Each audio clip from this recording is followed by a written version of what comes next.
नमस्कार दोस्तों। लक्ष्मी सूत्रम एस्ट्रो में आप सभी लोगों का स्वागत है। आज की क्लास में मैं आपको यहां पर शोध पिंड निकालना बताऊंगा। अभी तक आपने सभी वीडियोस देखे होंगे, उनमें मैंने आपको बताया था किस तरीके से भिन्नाष्टक वर्ग बनाते हैं, सर्वाष्टक वर्ग बनाते हैं, फिर उनमें शोधन किस तरीके से किया जाता है। अब शोध पिंड एक बहुत ही इंपॉर्टेंट कंसेप्ट है, ये आपको ध्यान रखना है, क्योंकि हम आगे जितनी भी प्रेडिक्शंस देंगे, जो भी चीजें निकालेंगे, उसमें हर जगह पर शोध पिंड का यूज होगा। ये मैं वीडियो ऑलरेडी एक्चुअली बना चुका हूं, उसके में ये कुछ वीडियो में मिस्टेक्स थी, उनको करेक्ट करने के लिए मैं ओवरलैप करूंगा, स्टार्टिंग में ऐड करूंगा। तो मैं सबसे पहले बता देता हूं कि शोध पिंड किसी भी प्लेनेट के भिन्नाष्टक वर्ग से बनता है, मगर आपको क्या करना है, उससे पहले उसमें दोनों तरीके के शोधन करने के बाद जो मिलेगा आपको, उसके अंदर हमने त्रिकोण शोधन कर देना है, और एकाधिपति शोधन करने के बाद जो चार्ट मिलेगा उसको यूज करके हम शोध पिंड निकालते हैं। तो आगे आप जब वीडियो देखोगे तो उसमें इस चीज को आप नोट करके रखना कि हमें क्या करना है कि उसके अंदर शोध पिंड जब हम निकालेंगे तो भिन्नाष्टक वर्ग का, सभी ग्रहों के भिन्नाष्टक वर्ग का शोध पिंड निकाला जाता है। मगर भिन्नाष्टक वर्ग से डायरेक्टली आपको नहीं लेना है, उसके अंदर हमें सबसे पहले ट्राइन शोधन, जिसे हम फर्स्ट रिडक्शन बोलते हैं, और एकाधिपत्य शोधन, जिसे हम सेकंड रिडक्शन बोलते हैं, वो दोनों शोधन करने के बाद जो बचेगा, तो मैंने जो शोधन सिखाए थे आपको वो यही था आफ्टर दोनों शोधन, इससे हम कैलकुलेट करते हैं शोध पिंड। अब दूसरी एक चीज जिसको आप ध्यान रखना, आगे जाकर आप बाद में कमेंट करेंगे तो मुझे अभी पता चल गया, इसलिए मैं यहां पर बता रहा हूं। जब मैंने यहाँ पर राशि पिंड निकाला था, ये आप आगे जाके देखोगे कैलकुलेशन, ये राशि पिंड निकाला था है, तो यहाँ पे सम मैंने 69 ले लिया, आगे चल के एक्चुअल में 79 है। तो मैं एडवांस में बता रहा हूँ कि आगे जाके इस वीडियो में कैलकुलेशन में गलती की हुई है। एक्चुअल में 79 है, मगर मेथड में कोई डिफिकल्टी नहीं है, तो इसको हम 79 यहाँ पर लेंगे। तो मैंने 69 लेकर आगे इसका सम 115 किया हुआ है, जबकि एक्चुअल में सम होगा 79 plus 14 6, that is equal to 125। तो आप इन चीजों को नोट कर लेना, वहां पे मेथड आपको समझ में आ जाएगा। तो कैलकुलेशन में आपको ये एरर नजर आ रही होगी तो उसको आप इग्नोर कर देना, क्योंकि यहाँ पर मेरा ऑब्जेक्टिव आपको कोई कैलकुलेशन पार्ट समझाना नहीं है। ऑब्जेक्टिव ये है कि किस तरीके से निकाला जाए वो आप समझ पाए।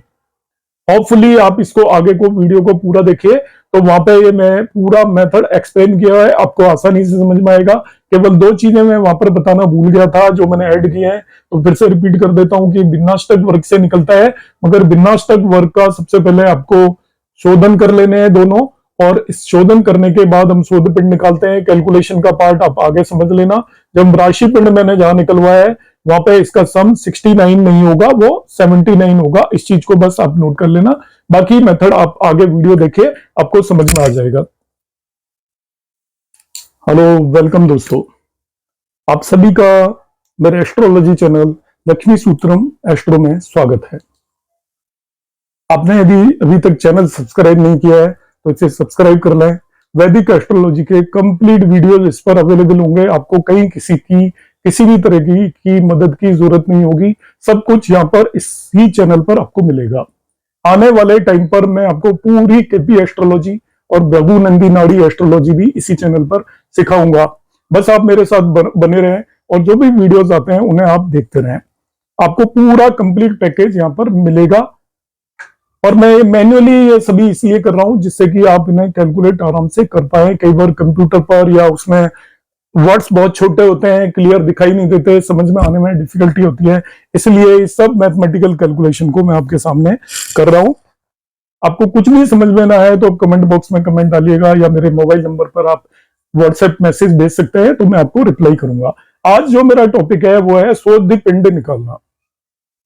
शोध पिंड, तो शोध पिंड एक्चुअली इसके दो कंपोनेंट होते हैं शोध पिंड के। शोध्य पिंड, इसकी जरूरत क्या होगी, आपके दिमाग के अंदर सबसे पहला क्वेश्चन आएगा, तो उस क्वेश्चन का आंसर मैं बाद में दूंगा, पहले से आप निकालना सीखें, क्योंकि आपको अष्टक वर्ग से जो भी प्रेडिक्शन देनी है उसमें शोध पिंड का बहुत बड़ा रोल होता है। इसके दो कंपोनेंट होते हैं, शोध पिंड इक्वल टू होता है राशि पिंड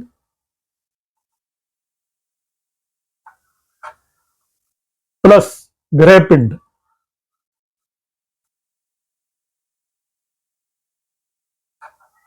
तो टू कंपोनेंट है सोलर पिंड के, राशि पिंड प्लस ग्रह पिंड। इसको हम किस तरीके से निकालते हैं? ये किसी भी प्लेनेट के भिन्नाष्टक वर्ग का निकाला जाता है।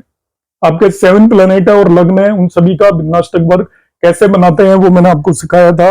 होपफुली आपको अच्छे से समझ में आ गया होगा। तो जो मैंने सन का भिन्नाष्टक वर्ग लिया था उसी को मैं यहां पर लेकर चल रहा हूं कि हम भिन्नाष्टक वर्ग का शोध पिंड किस तरीके से निकालते हैं। पूरे मेथड को समझ लीजिए। यहां पर एक्चुअली दो टेबल आपकी यूज होंगी। हम राशि पिंड निकालेंगे, ग्रह पिंड निकालेंगे, दो पिंड निकालेंगे। उन पिंड को निकालने के लिए सबसे पहले तो आपके पास जिस भी प्लेनेट का आपको शोध पिंड निकालना है उसका भिन्नाष्टक वर्ग होना चाहिए। उसका इंडिविजुअल भिन्नाष्टक वर्ग की आपका चार्ट ये अवेलेबल है, ये रहा।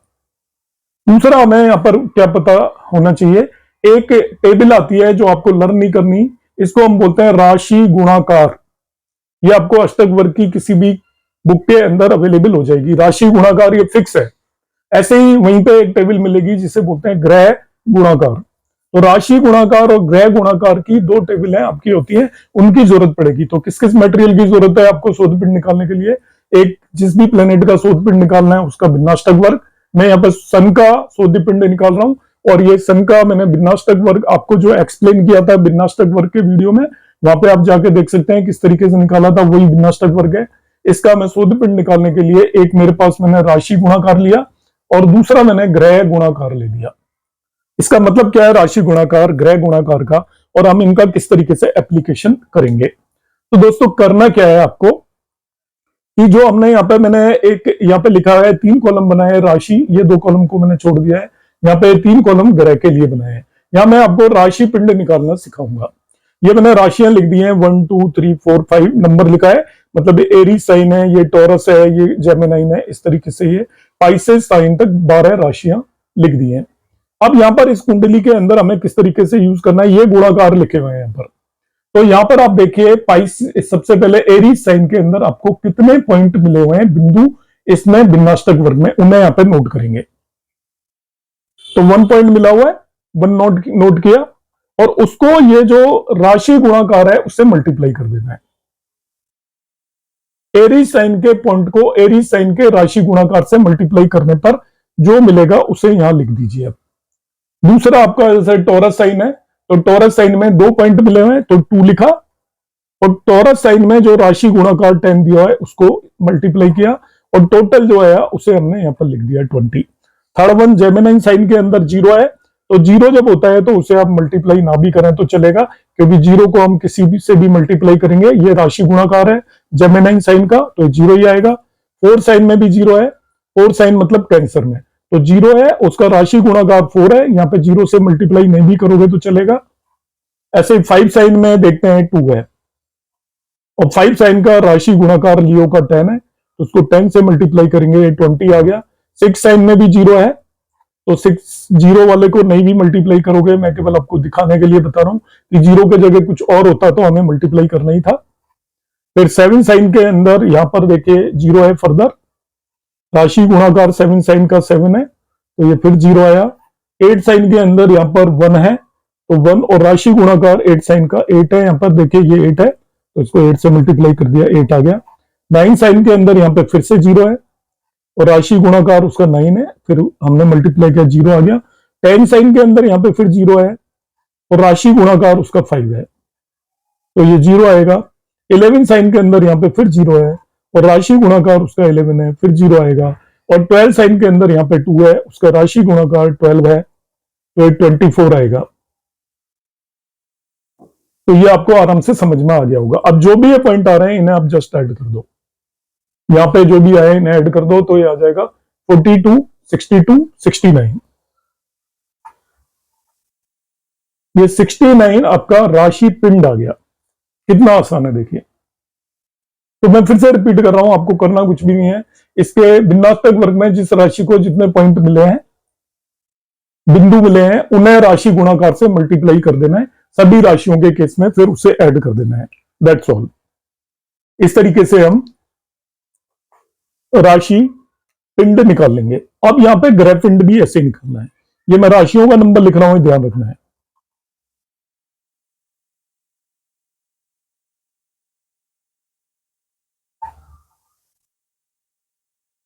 जिन राशियों में कोई भी ग्रह नहीं है वहां हम उसको ग्रह गुणाकार ये दिए हुए हैं, ये टेबल ग्रह गुणाकार की दी हुई है।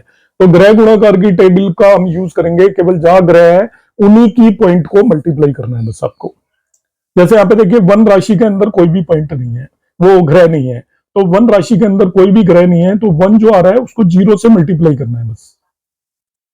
ग्रह गुणाकार में वही मल्टीप्लाई होगा जिस राशि में ग्रह है। अब जैसे 2 में जुपिटर है और यहाँ पर 2 आ रहा है, तो 2 नंबर लिखा और जुपिटर का ग्रह गुणाकार यहां से देख लीजिए 10, तो इसको 10 से मल्टीप्लाई कर देंगे क्योंकि वहां पर 2 साइन के अंदर जुपिटर बैठा हुआ है।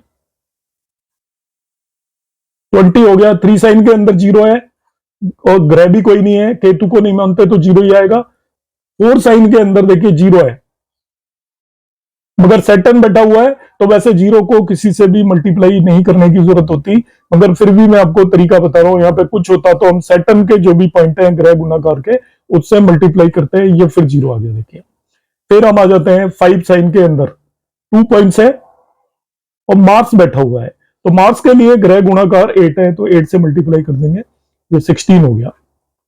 6 साइन के अंदर 0 आ रहा है ऑलरेडी पॉइंट, और 6 साइन में कोई भी ग्रह नहीं है तो इसलिए 0 ही रहेगा। 7 साइन के अंदर 0 आ रहा है, ग्रह भी नहीं है इसलिए 0 रहेगा। 8 साइन के अंदर, अब ध्यान से समझिएगा, इसमें गलती करते हैं स्टूडेंट। 8 साइन के अंदर, 8 साइन में एक्चुअली यहां पर 2 ग्रह हैं, सन एंड मरकरी, और पॉइंट है 1, तो 1 को जो पॉइंट है उसको सन और मरकरी दोनों के ग्रह गुणाकार से ऐड करके मल्टीप्लाई करेंगे। सन के भी 5 ले लेंगे, मरकरी के भी 5 ले लेंगे, तो इसको मैं 10 से मल्टीप्लाई कर रहा हूं, नोट कर लीजिए इसे, क्योंकि 2 ग्रह हैं तो दोनों के ग्रह गुणाकार से इसे मैं मल्टीप्लाई करूंगा, ये 10 आ जाएगा। इसके बाद मैं 9 साइन पे चला जाऊंगा, तो 9 साइन में यहां पर 0 पॉइंट है और यहाँ पे वीनस बैठा है, तो वीनस के लिए ग्रह गुणाकार 7 होता है, तो यदि कुछ और होता तो 7 से मल्टीप्लाई करता। ऐसे ही मैं 10 पॉइंट पे 10 में चला जाऊंगा तो 0 पॉइंट है। यहाँ पे मून बैठा हुआ है, तो मून का जो ग्रह गुणाकार 5 होता है, आएगा तो 0 ही, मगर मैं आपको समझाने के लिए बता रहा हूँ। 11 साइन में 0 बैठा है, कोई नहीं है, और 0 ही पॉइंट है इसलिए 0 ही आएगा। 12 साइन में 2 पॉइंट्स है और यहाँ पे भी कोई नहीं बैठा हुआ है, तो 2 इंटू 0 आएगा। पॉइंट तो है मगर कोई भी प्लेनेट नहीं बैठा हुआ है इसलिए 0 हो गए। इन सबको ऐड कर लीजिए, ये हो गया 26 एंड 20 46। जो भी ये फिगर आएगा इसको हम बोलेंगे ग्रह पिंड। तो कितना आसान है, जो ग्रह वाले में आप कंफ्यूज नहीं होंगे, ध्यान रखना है। आपको राशि लिखनी है, उस राशि में जो पॉइंट है उन्हें यदि वहां पे जो भी ग्रह बैठा हुआ है उसके ग्रह गुणाकार से मल्टीप्लाई करना है। यदि ग्रह नहीं बैठा हुआ है तो 0 से मल्टीप्लाई करना है। अब इन दोनों को हम राशि पिंड और ग्रह पिंड को ऐड कर लेंगे एंड में। 69 प्लस 46, इसकी बहुत ज्यादा एप्लीकेबिलिटी है ग्रह पिंड की, ध्यान रखना, अभी मैं बताऊंगा। तो 115 हो गया, ये शोध पिंड आ गया। तो इस तरीके से मैंने आपको शोध पिंड निकालना बता दिया है। होपफुली आसान मेथड है, आपको अच्छे से समझ में आ गया होगा। तो ये ज्यादातर कैलकुलेशंस यहाँ मैं एंड अप करता हूँ और अब मैं इसके प्रेडिक्टेड पार्ट की तरफ बढ़ूंगा। तो मैंने आपको विन्यास्तक वर्ग कैसे निकालते हैं, सर्वाष्टक वर्ग कैसे निकालते हैं, इसके बाद शोधन हम विन्यास्तक वर्ग में कैसे करते हैं दोनों, फिर हम सर्वाष्टक वर्ग में कैसे शोधन करते हैं, और एंड में हम शोध्य पिंड किस तरीके से निकालते हैं। ये सभी मैथमेटिकल पार्ट ऑफ अष्टक वर्ग मैंने आपको कंप्लीट समझाया है। आपको ये सारी सीरीज कैसी लगी अभी तक, आप कमेंट बॉक्स में जरूर कमेंट करें, जिससे कि मैं इसमें कुछ इंप्रूवमेंट कर पाऊं। मैं आपसे इसीलिए रिक्वेस्ट करता हूं कि मैं इंप्रूवमेंट कर पाऊं, यहाँ पर मेरे वीडियोस देखकर लोग आसानी से चीजों को समझ पाए, उन्हें इधर उधर भटकना ना पड़े और अपना मनी वेस्ट ना करना पड़े, क्योंकि एस्ट्रोलॉजी बहुत आसान है। आप किसी भी क्लास में जाएंगे 3-4 घंटे खर्च होंगे, आपका टाइम खराब होगा, उससे अच्छा आप घर बैठकर उसे समझें। और वीडियोस का एडवांटेज है, आप मल्टीपल टाइम देख सकते हैं बार बार, तो आपको चीजें आसानी से समझ में आएंगी। जो क्लास होती है उसमें आपने एक बार देखा, कुछ समझ में नहीं आया, तो आपके पास दूसरा व्यू नहीं होता, फिर से उसको देख नहीं सकते आप क्लास को, लाइव जो क्लास होती है। इसलिए आप यहाँ पर इन्हें ध्यान से देखें और कमेंट बॉक्स में यदि आपको कुछ इंप्रूवमेंट चाहिए तो कमेंट जरूर करें। नमस्कार।